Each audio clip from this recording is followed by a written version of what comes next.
এই অ্যাড্রেসটা কোথায় বলতে পারবেন? এই অ্যাড্রেস আপনার কি দরকার? না, আমার বেস্ট ফ্রেন্ডের বিয়ে, বললো যে দেখতে গিয়ে বিয়ে হবে। আজ বিয়েটা হচ্ছে না। কেন? কারণ কনে বিয়ে থেকে পালিয়েছে। আপনি কিভাবে জানলেন? কি আশ্চর্য, আপনার আমাকে দেখে কি মনে হচ্ছে?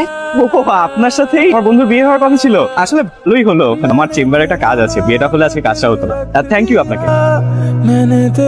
খিদে লেগেছে, কিছু খেতে দাও তো। সারাদিন কিছু খাইনি। কিভাবে পারলি?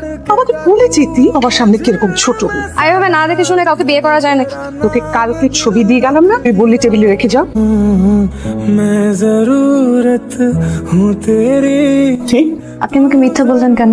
আপনার সাথে কথা বলতে ইচ্ছে হচ্ছিল, তাই একটা ওষুধ বানিয়ে নিলাম আর কি।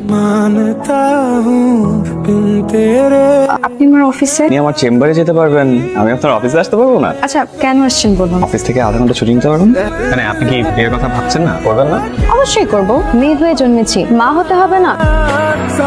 আমাকে ছেলে হিসাবে কেমন লাগলো?